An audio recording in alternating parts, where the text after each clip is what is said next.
السلام علیکم ورحمۃ اللہ تعالی وبرکاتہ۔ تاریخ گواہ ہے کہ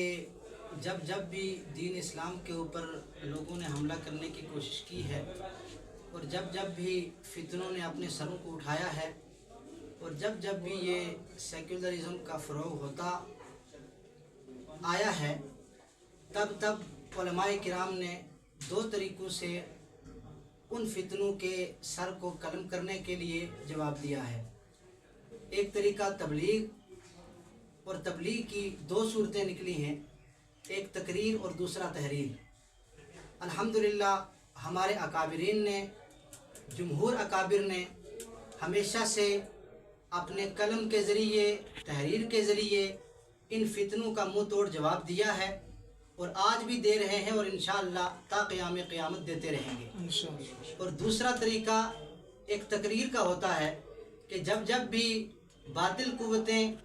سر اٹھا کر کے سامنے کھڑے ہونے کی ناپاک کوششیں کرتی ہیں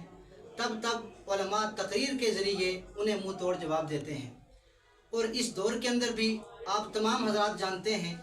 کہ ہر علاقے کے اندر، ہر بستی کے اندر، وہ چاہے اسٹیٹ کے اندر ہو یا ڈسٹرکٹ کے اندر ہو، یعنی ہر محلے کے اندر فتنے سروں کو اٹھا رہے ہیں۔ کوئی جو ہے وہ ناخدائیت کا قائل ہو رہا ہے، کوئی سیکولر بنتا جا رہا ہے، سیکولرزم کو دھیرے دھیرے زیادہ سے زیادہ فروغ ملتا جا رہا ہے۔ تو ان تمام تر فتنوں کی سرکوبی کے لیے ہمارے ساتھی محترم حضرت مولانا ایاز احمد قادری صاحب اور ان کے معاون حافظ شعیب اختر صاحب قبلہ نے اپنا عزم لیا اور ایک ڈیسیژن لیا کہ ان فتنوں کا،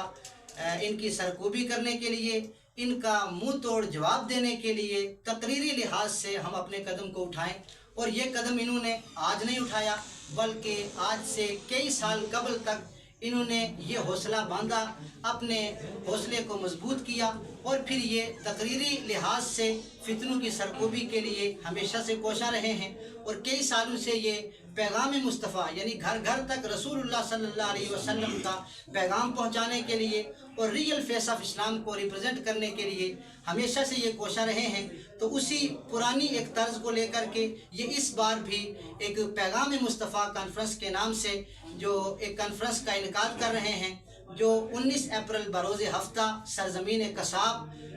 ادارہ پیغام مصطفیٰ کے اندر جو ہے وہ یہ کانفرنس کروانے جا رہے ہیں، جس کے اندر خصوصی خطاب فرمانے والے عالم مبلغ اسلام حضرت مولانا عبدالرشید داؤدی صاحب قبلہ تشریف لا رہے ہیں۔ اور انہی کے ساتھ تحصیل لیول پر ہمارے جتنے بھی علماء ہیں، ائمہ حضرات ہیں، خطبہ ہیں، مقررین ہیں، شورا حضرات ہیں، وہ انشاءاللہ العزیز آلموسٹ سارے کے سارے تشریف لائیں گے، جس میں ان کے بیانات کو بھی آپ نے سماعت فرمانا ہے۔ اور اس سے بڑی بات ہمارے لیے یہ بھی ہے کہ اس پوری کانفرنس کی صدارت فرمانے والے حضرت مولانا مفتی سلطان احمد نقشبندی صاحب قبلہ ہوں گے۔ اور لہٰذا میں تمام تر حضرات سے گزارش کروں گا کہ آپ 19 اپریل بروز ہفتہ کو صبح 9 بجے ہی سرزمین کساب ادارہ پیغام مصطفیٰ میں پہنچیں، وہاں علماء کرام کے نورانی اور عرفانی بیانات کو سماعت کریں اور پھر رسول اللہ صلی اللہ علیہ وسلم نے جو ہمیں ایک بہترین طریقہ، بہترین لائف سٹائل اور بہترین ایک راستہ ہمیں عطا کیا ہے، وہ راستہ ہم نے علماء کی بزبانی سماعت کرنا ہے اور اس کے اوپر عمل پیرا ہونے کی بھی کوشش کرنی ہے۔ اللہ تعالی ہم سب کو مل کر کے اس کانفرنس میں حاضر ہو کر علماء کرام کے نورانی اور عرفانی بیانات کو سماعت کر کے اس پہ عمل پیرا ہونے کی توفیق عطا فرمائے۔ اور اللہ تعالی اس پروگرام اور اس کانفرنس جو کہ پیغام مصطفیٰ کے نام سے موسوم ہے، اس سے کہ راستے میں آنے والی اگر کوئی رکاوٹیں ہوں، پریشانیاں ہوں، ان کو اللہ تعالیٰ دور فرمائے اور اس کی کامیابی کے بہتر سے بہترین اسباب پیدا فرمائے۔ السلام علیکم ورحمۃ اللہ۔